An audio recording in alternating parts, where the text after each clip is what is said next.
आप लोगों को आज एक ऐसे इंसान से मिलवाने जा रहा हूँ जिसे इस दुनिया ने भगवान का दर्जा दिया, जिसे हर किसी से प्यार और सम्मान मिला, चाहे वो हिंदू हो या मुस्लिम, सिख हो या ईसाई, जिनके विचार और सिद्धांतों को हर किसी ने सराहा और सम्मान किया, चाहे वो 2000 साल पहले हो या 2000 साल बाद, चाहे कोई छोटी सी गाँव में हो या कोई मेट्रो सिटी में। आज हम बात कर रहे हैं गौतम बुद्ध के बारे में। आखिर क्यों बुद्ध को इतना सम्मान मिला, इतना प्यार कि हम उसे भगवान मानते हैं?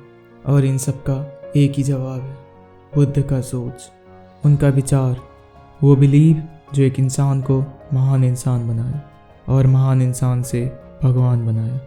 आज इन्हीं विचारों को जानते हैं जो सिद्धार्थ गौतम को गौतम बुद्ध बनाया।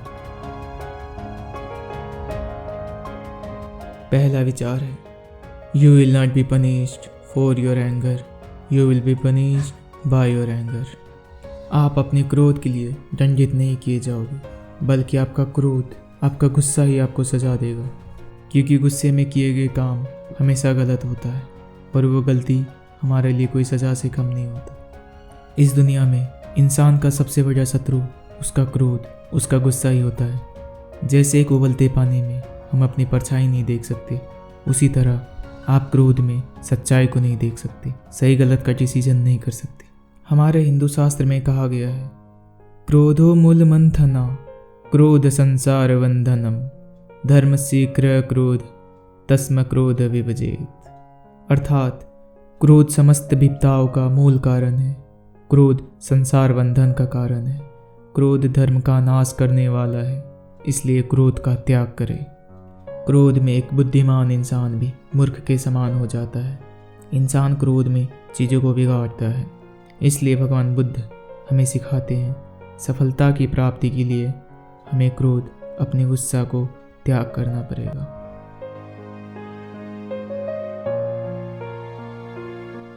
दूसरा विचार, आपका बुद्धि, आपका दिमाग ही सब कुछ है। आप जो सोचते हो आप वो बनते हो। और इसका सबसे बड़ा उदाहरण खुद गौतम बुद्ध हैं। सिद्धार्थ गौतम का सोच, उनका विचार ही उनको भगवान बुद्ध बनाया। इसी तरह हम सब में एक बुद्ध छुपा है। हम सब वो रिजल्ट पा सकते हैं जिसका हमें आशा है। ज़रूरत है तो बस एक स्ट्रांग सोच की, ऐसा जिसे कोई हिला ना सके, कोई बदल ना सके।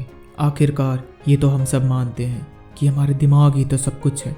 हम जो सोचते हैं वही तो करते हैं, और जो करते हैं वही तो परिणाम निकल के आता है।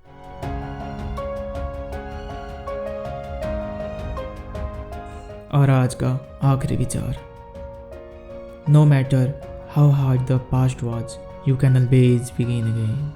आपका पास्ट कितना कठिन था, कितना मुश्किल था, फ़र्क नहीं पड़ता, आप हमेशा एक नई शुरुआत कर सकते हैं।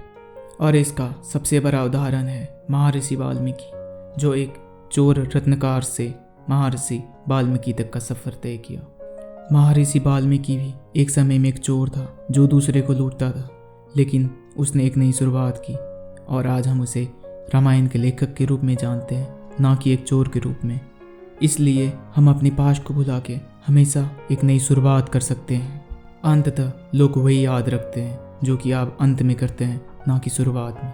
आज के लिए बस इतना ही, बाकी का बुद्धि ज्ञान हम अगले पार्ट में सीखेंगे। अगर वीडियो पसंद आया हो तो please do like, subscribe and comment.